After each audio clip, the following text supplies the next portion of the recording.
할렐루야. 10월 5일 목요일 새벽 기도를 시작하겠습니다. 사도신경으로 우리의 신앙을 고백하시겠습니다. 나는 전능하신 아버지 하나님 천지의 창조주를 믿습니다.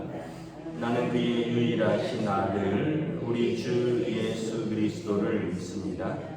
그는 성령으로 잉태되어 동정녀 마리아에게서 나시고 본디오 빌라도에게 고난을 받아 십자가에 못 박혀 죽으시고 장사된 지 3일 만에 죽은 자 가운데서 다시 살아나셨으며 하늘에 오르시어 전능하신 아버지 하나님 우편에 앉아 계시다가 거기로부터 살아있는 자와 죽은 자를 심판하러 오십니다. 나는 성령을 믿으며 거룩한 공교회와 성도의 교제와 죄를 용서받는 것과 몸의 부활과 영생을 믿습니다. 아멘. 찬송가 446장 찬양하시겠습니다. 찬송가 446장입니다.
구약성경 잠언 3장 11절에서 26절까지 말씀입니다.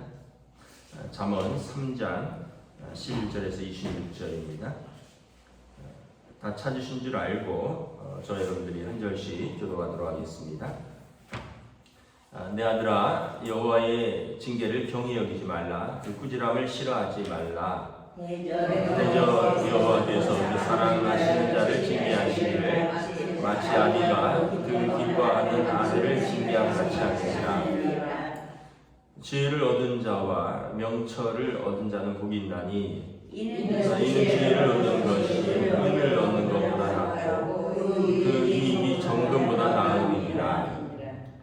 지혜는 진주보다 귀하니 내가 사모하는 모든 것으로도 이에 비교할 수 없도다. 그의 오른손에는 장수가 있고 그의 왼손에는 무기가 있나니 그 길은 즐거운 길이요 그의 지름길은 다 평강이니라. 지혜는 그 얻은 자에게 생명나무라. 지혜를 가진 자는 복되도다. 여호와께서는 지혜로 땅에 터를 넣으셨으며 명철로 하늘을 견고히 세우셨고 그의 지식으로 깊은 바다를 갈라지게 하셨으며 공중에서 이슬이 내리게 하셨느니라. 내 아들아, 완전한 지혜와 근신을 지키고 이것들이 내 눈앞에서 떠나지 말게 하라. 그리하면 그것이 내 영혼의 생명이 되며 내 몸의 장식이 되리니 내가 내 길을 평안히 행하겠고 내 발이 거치지 아니하겠으며 내가 누울 때 두려워하지 아니하겠고 내가 누울 때 잠이 달리노라. 너는 갑작스러운 두려움에도 악인에게 닥치는 멸망도 두려워하지 말라. 여호와는 내가 그의 위할 이시니라. 내 발을 지켜 걸리지 않게 하시리라. 아멘. 할렐루야. 오늘 또 새날을 주셨습니다. 하나님께서 은혜와 평강을 함께 해주시기를 축복합니다. 오늘 말씀에 보면 하나님의 징계를 가볍게 여기지 말라. 그리고 이 하나님의 징계는 12절에 보면 그 아버지가 아들을 위하여 아들을 사랑하고 기뻐해서 하는 징계이다. 그러므로 징계를 받을 때 너무 낙심할 필요가 없다. 하나님의 의도를 잘 알면 된다라는 거죠. 여러분 어떤 형식으로든지 우리가 잘못된 선택이나 잘못된 행동을 하면 잘못된 결과가 나올 수밖에 없습니다. 이제 세상적으로도 어떤 면에서 보면 뿌린 대로 거둔다라는 표현이고요. 또 갈라디아서에 보면 하나님을 만홀히 여기지 말라. 누구든지 우리가 선을 행하면 선의 열매를 거두고 악을 행하면 악의 열매를 거둔다. 그러므로 우리가 선을 행하되 낙심하지 말지니 때가 이르면 거두리라. 그래서 우리가 믿음의 씨앗을 뿌리고 사랑의 씨앗을 뿌리고 소망의 씨앗을 뿌리면 그로부터 믿음과 소망과 사랑을 거두는데 우리가 엉뚱한 걸 뿌리고 좋은 열매를 거두는 것은 하나님을 만홀히 여기는, 하나님을 가볍게 여기는 행동이라는 거죠. 그래서 우리가 잘못된 것을 뿌렸을 때 잘못된 결과를 거둠으로 인해서 우리가 깨닫는 거죠. 그걸 통해서 교훈을 얻는 거죠. 하나님께서 만약에 징계가 없다면 우리가 잘못된 행동이나 잘못된 삶을 바로 잡지 못하겠죠. 사무엘하 7장에 보면 하나님께서 다윗과 언약을 맺으셨습니다. 다윗 언약의 내용이 무엇이냐 하면 내가 사울처럼 너의 후손들과는 이제 사울은 하나님께서 버리셨잖아요. 근데 다윗의 후손들을 버리지 않겠다는 거예요. 그들이 잘못하면 인생 채찍과 사람 막대기로 어떻게 보면 징계를 해서라도 그들을 돌이켜서 하나님께서 그의 아버지 되심을 알게 하겠다. 그래서 징계가 있다라는 것은 뭐냐면 하나님의 언약이 유효하다라는 뜻입니다. 징계가 있다는 것은 하나님의 언약이 하나님께서 언약하신 대로 행동하신다라는 뜻인 거죠. 그래서 신명기 28장에 보면 우리가 순종하면 하나님 앞에서 복을 받고 하나님의 말씀에 불순종하면 저주가 임한다. 그래서 아주 그걸 강조하기 위해서 들에서나 집에서나 어디서든지 복을 받고 나갈 때나 들어올 때나 언제든지 복을 받고 불순종하면 들에서나 집에서나 어디서든지 저주가 임하고 들어오고 나갈 때든지 언제든지 저주가 임한다. 그 얘기는 뭐냐 하면 순종하라는 뜻이에요. 순종하면 하나님께서 너희와 함께 하시고 너희를 지키시고 불순종하면 너희를 징계하신다. 왜냐하면 이것이 언약이라는 거죠. 그래서 언약이 징계가 없다면 언약이 없는 거예요. 언약이 깨어진 것입니다. 우리는 언약을 깨도 하나님은 언약을 지키시죠. 우리가 불순종을 해서 하나님께서 아유 그래 포기했다. 너희 마음대로 해라. 난 너네한테 손 뗄란다. 이러면 여러분 그거만큼 불행한 것이 어디 있습니까?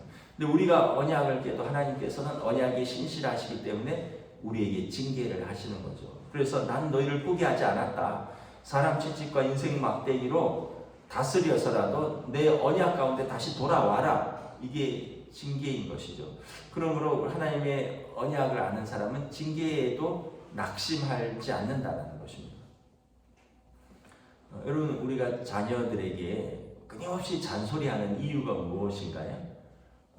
부모의 사랑이고 부모의 언약이기 때문에 그렇습니다. 아이들이 무절제하게 생활하고 또는 자기 해야 할 일들을 하지 않는데도 부모가 그래 잘한다 그래 때가 되면 알아서 하겠지 그래 뭐 이러면은 여러분 정말 사랑하면 말도 하고요. 아주 어렸을 때는 따끔하게 혼도 내야 됩니다. 물론 이제 사춘기가 되고 하면 이제 뭐 매를 대는 것은 교육학적으로 옳지 않다 그래요. 근데 아주 어렸을 때는 약간의 매가 좀 필요하다 그래요. 왜냐하면 말을 다 이해를 못하고 말을 다 못 알아듣기 때문에. 근데 이제 어느 정도 나이가 들면 이제 말로서 이해를 할 수 있고 말로서 설명이 될 수 있는 나이이기 때문에 그때는 뭐 매를 대면 오히려 반발감이 커진다 그러잖아요. 근데 아주 어렸을 때는 여러분 뭐 3살 뭐 이런 애들한테 말로서 뜨거운 물에 손 넣으면 안 돼. 이 돼요? 손 탁 때려줘야죠. 그래야지 뜨거워 이러면서 하지. 아이고 부엌에 가스레인지 있는 데 가서 탁탁 키면 안 돼. 이거 이러면 3살짜리 애한테 뭐 하겠어요? 거기 가서 하면 손 탁 때려줘야죠. 왜냐하면 애가 미워서가 아니라 그렇게 함으로써 이건 뜨거운 거다. 이건 위험한 거다. 알려주는 거죠. 그리고 이제 자라면 끊임없이 설득하는 거죠. 끊임없이 설명하는 거죠. 왜 뭐 규칙적으로 일어나야 되는지, 자야 되는지, 왜 학생이 공부해야 되는지, 왜 뭐 일을 해야 되는지. 근데 이제 그런 어떤 그 부모로서의 사랑으로서의 언약을 계속해서 가르쳐주지 않으면 여호와께서 그 사랑하는 자를 징계하는 것이 그를 사랑하기 때문이라는데 이제 자녀에 대해서 아무런 어떤 징계나 어떤 아무런 간섭이 없다면 잠언 다른 데 보면 그는 사생아라 이런 표현이 있습니다. 그래서 여러분 저나 여러분들이나 하나님의 징계가 있을 때 너무 낙심할 필요 없다. 슬프죠. 징계가 있으면 슬프죠. 그런데 너무 낙심할 필요는 없다. 그 징계를 통해서 교훈을 배우면 된다라는 거예요. 징계가 없으면 우리는 그 길이 잘하는 길인 줄 알고 계속해서 그 길을 잘못된 길을 갈 수 있기 때문에 하나님께서 징계를 통해서 바로 잡으신다라는 거예요. 그래서 여러분 징계는 하나님과의 언약이 여전히 작동한다라는 그 표시로 받아들이고 우리가 좀 그런 표현들을 할 때 있잖아요. 하나님 섭섭합니다. 하나님을 왜 나한테 이러십니까? 근데 깊이 생각을 해보고 깊이 바라보면 물론 이제 내 잘못을 이해를 아닌 고난도 있고요. 또 의를 위하여 받는 고난도 있고요. 욥처럼 이유를 모르는 고난도 있고 그러기도 한데 대부분의 우리의 고난은 우리의 잘못된 것에 대한 그 징계이다. 잘못된 선택에 대한 결과이다. 그래서 하나님의 언약이 작동한다. 그래서 낙심하지 말고 기쁘게 받아들이고 기쁘게 교훈을 얻으면 우리 삶이 훨씬 더 은혜로워지고 풍성해진다라는 것을 말씀을 합니다. 그래서 오늘 잠언 기자는 이제 하나님의 징계는 가볍게 여기지 말라.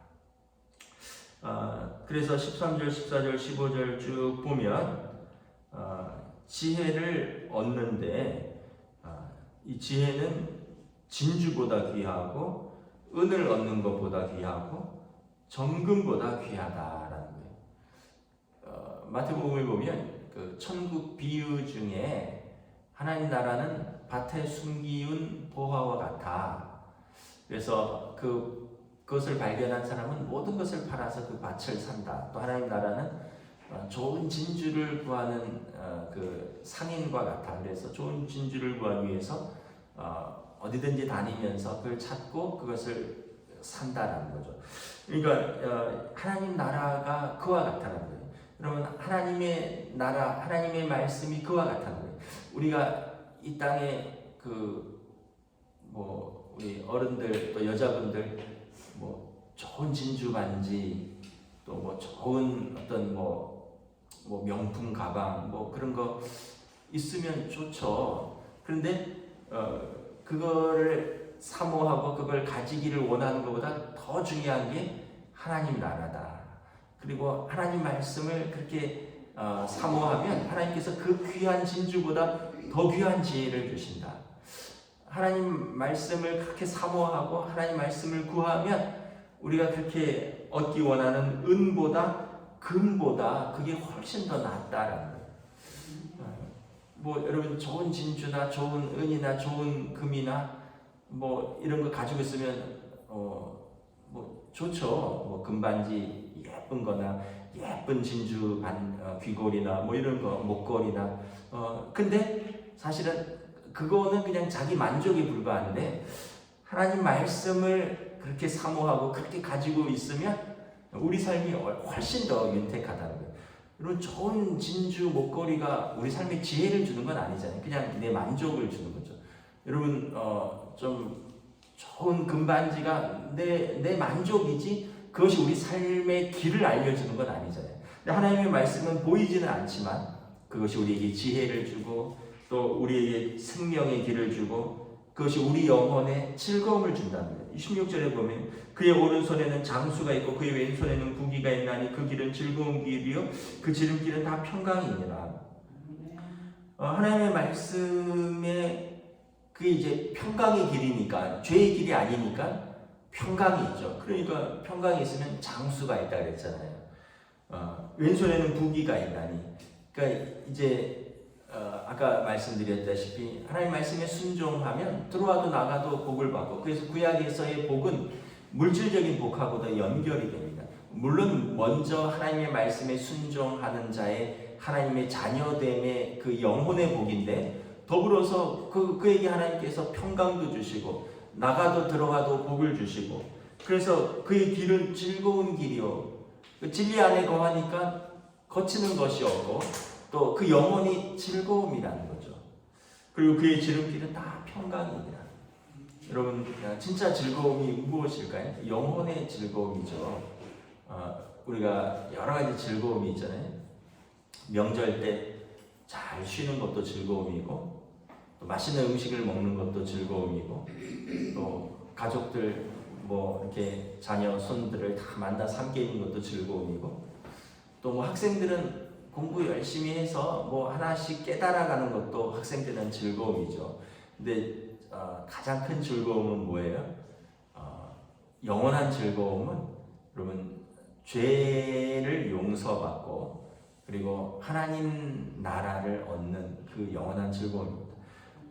우리가 죄에서 자유함을 얻고 죄와 사망의 권세를 승리하고 영원한 하나님 나라를 약속받는 것. 여러분, 그 즐거움을 다 우리가 한 번씩 또는 알고 계시죠? 예수 믿는 사람들은 이 즐거움이 뭔지를 알아요. 여러분, 죄 때문에 울어보셨죠? 죄인인 자기 자신을 슬퍼하면서 죄인인 나를 사랑하시고 나를 용서하시는 그 예수님의 그 십자가의 사랑 때문에 울어보셨죠? 그리고 하나님의 은혜가 정말 크다라는 거, 그 감격, 그 은혜, 그 사랑을 예수 믿는 사람들은 다 느껴보셨을 거예요. 그 사랑이 사실은 가장 큰 사랑입니다. 이 즐거움이 가장 큰 즐거움이죠. 영혼의 즐거움. 맛있는 걸 먹고, 재밌는 걸 보고, 또 사람들하고 어울리고 그런 즐거움을 넘어서는 그건 이제 일시적인 즐거움이고 또 다시 찾게 되는 즐거움이지만 또는 그게 과하면 그거는 또 어떤 즐거움이 깨어지는 좀 약간 그 세상의 즐거움은 좀 그래요. 여러분, 맛있는 거 많이 먹으면 과식하면 위에 탈나죠. 여러분, 재밌는 것만 보러 다니고 재밌는 것만 하러 다니면 처음엔 즐겁다가 그러면은 그냥 평생 노는 인생밖에 안 되는 거죠. 여러분 사람들하고만 만나고 이렇게 즐겁지만 그렇게만 살 수 있는 건 아니잖아요. 그래서 이 세상의 즐거움은 일시적인 것이고요. 이게 지나치면 즐거움을 넘어서서 해가 되는데, 여러분 하나님을 사랑하는 것, 그리고 주님의 사랑 안에 거하는 것은 거하면 거할수록 즐겁고 깊이 들어가면 깊이 들어갈수록 더 새로워지고 날마다 은혜가 있는 거죠. 그래서 이 은혜를 알면 사도 바울이 로마서 8장에서 고백하죠. 하나님께서 나를 사랑하시는데, 하나님께서 아들을 내어주셨는데 누가 나를 정죄하랴? 천사나 어떤 피조물도 가난이나 적신이나 위협이나 칼이냐 생명이나 죽음이나 그 어떤 것도 나를 그리스도 예수 안에 있는 하나님의 사랑에서 끊을 수 없느니라. 그래서 여러분 예수 믿는 그 즐거움을 우리가 알면 다른 어떤 즐거움을 넘어서는 거죠. 그래서 여러분 우리가 한번 잘 생각해 보셔야 돼요. 내가 왜 예수 믿는지 모르겠어 이러면 그 즐거움을 모르는 거예요. 죄에 대한 자유함, 하나님 사랑의 그 풍성함을 우리가 알면 다른 모든 어려움을 이길 수 있는 힘이 되고, 다른 모든 즐거움보다 더 큰 즐거움, 이 영적인 즐거움을 우리가 회복하시길 주님의 이름으로 축복합니다. 그래서 그 지혜는 16, 18절에 보면 생명나무라. 여러분 그래서 우리가 생명을 얻는 것만큼 가장 귀한 것이 없다.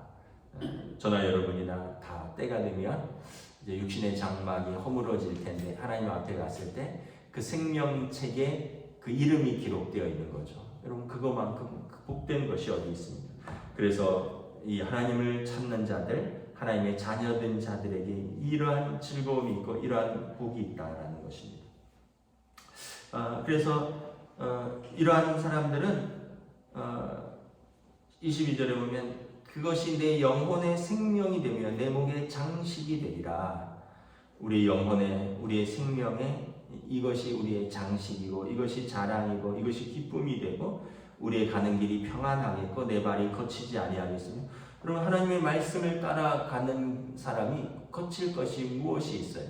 여러분 죄의 길을 가면 평안이 깨어지고 그 발에 거치는 것이 있죠. 그런데 여러분 죄의 길이 아니라면 여러분 뭐가 거칠 게 있어요? 지난번에 한번 운전을 하고 가는데 오토바이 경찰이 저를 세우더라고요. 순간적으로 제가 위반한 게 없는데, 그래서 오토바이 경찰이 저를 세워갖고 제가 내가 뭘 위반했나? 차선 위반한 것도 없고 신호 위반한 것도 없고 속도 위반한 것도 없는데 일단 경찰이 세우니까 가슴이 조마조마해서 딱 보니까 안전벨트를 안 했더라고요. 그래갖고 차를 세우면서 안전벨트를 싹 맸어요. 그리고 운전에 창문을 딱 열고 왜 그러시냐 했더니 죄송하지만 앞에 VIP가 지나가서 길을 통제하느라고 그렇다고, 한남대교 넘어가는데 그러면서 이제 속도 좀 줄이고 조금만 천천히 가죠. 그래서 내가 사람이 항상 잡히면 제가 뭘 잘못해서 잡혔잖아요. 신호를 위반했든지 속도를 위반했든지 교통경찰이 오토바이가 가면서 막 이러니까 순간적으로 뭘 그렇게 잘못했나 해서 막 자기 잘못을 찾는 거예요. 그러다가 안전벨트 얼른 맸는데 제 잘못 때문에 세운 게 아니더라고요. 그러니까 여러분 우리가 이 정도를 가면 거칠 게 없는 거예요. 그러니까 우리가 하나님의 말씀의 길을 가면 평안하고 거치는 것이 없죠. 만약에 안전벨트까지 했다면 왜 세우지? 이러면서 아마 거칠 것이 없는데 하도 위반한 게 수시로 있다 보니까 뭘 하면 거치는 것이 되는 거죠. 하나님의 말씀대로 뒤를 가시면 여러분 고난이 좀 있어도 이게 하나님께서 우리를 선하게 인도하실 것을 믿기 때문이고, 또 우리가 말씀대로 순종해서 가면 우리가 거칠 길이 없는 거죠. 그래서 24절에 누울 때도 두려워하지 않고 내가 누운 주 잠이 달리로다. 여러분 그 잘못한 것이 많고 또는 걱정할 것이 많으면 누워도 잠을 잘 수 없고 또 잠을 자도 평안하지 않은데, 우리 하나님의 말씀 안에 살면 길이 평안하고 거칠 것이 없는데 뭐 누워도 걱정이 없고 평안함이 없고, 그래서 25절에 갑작스러운 두려움도 악인에게 닥치는 멸망도 두려워하지 말라. 너에게는 그런 것으로부터 하나님께서 지켜주신다. 대저 여호와는 내가 의지할 이신이라 내 발을 지켜 걸리지 않게 하시리라. 그래서 하나님을 의지하고 하나님 사랑하고 하나님 말씀에 순종하면서 살면 우리는 거칠 것이 없다. 왜냐하면 하나님께서 우리와 함께 계신다. 하나님께서 우리를 의롭다 하시고 하나님께서 하나님의 자녀들과 함께 하시니 우리는 그 하나님을 의지하고 살면 된다. 이 말씀을 하는 것이죠. 저와 여러분들이 오늘도 여러분 오늘 하루를 살아갈 때도 염려와 두려움이 아니라 하나님을 의지하면서 또 하나님 말씀에 순종하면서, 뭐 때로는 하나님의 징계가 있다면 하나님이 나를 사랑하셔서 그렇구나 하고 너무 낙심하지 말고 그것으로부터 배우고 돌이키고 회개하면 우리에게 은혜와 평강의 길로 함께 하실 것을 믿습니다. 기도하겠습니다. 하나님 은혜를 감사합니다. 오늘도 솔로몬의 잠언을 통해서 우리가 하나님의 말씀 앞에 언약 안에 산다는 것이 얼마나 복된 길인가. 때로는 우리가 잘못했을 때 하나님의 징계를 받을 때가 있는데, 이것도 우리가 너무 낙심하지 말 것은 하나님께서 우리와의 언약을 기억하시고 언약대로 행하시니라. 그러므로 우리가 징계를 받을 때 낙심하지 말고 회개하고 돌이킨다면 우리는 다시 생명과 평안의 길로 갈 것이라. 그러므로 범사에 하나님을 찾고 하나님을 순종한다면 그것이 평강의 길이요, 그것이 생명의 길이요, 그것이 은혜의 길이요, 하나님께서 함께 하시는 길이라는 것을 다시 한번 깨닫습니다. 오늘도 우리의 삶을 또 하루를 살아갑니다. 직장에서, 가정에서, 또 일터에서 우리가 하는 일을 통해서, 우리가 만나는 사람들을 통해서 우리가 하나님의 말씀에 순종하여 믿음으로 행하고 믿음으로 살아갈 수 있도록 인도하여 주시옵소서. 감사를 드리오며 우리 주 예수 그리스도 이름으로 기도드리옵나이다. 아멘. 하늘에 계신 우리 아버지 이름을 거룩하게 하시며 아버지의 나라가 오게 하시며 아버지의 뜻이 하늘에서와 같이 땅에서도 이루어지게 하소서. 오늘 우리에게 일용할 양식을 주시고 우리가 우리에게 잘못한 사람을 용서하여 준 것 같이 우리 죄를 용서하여 주시고 우리를 시험에 빠지지 않게 하시고 악에서 구하소서. 나라와 권능과 영광이 영원히 아버지의 것입니다. 아멘.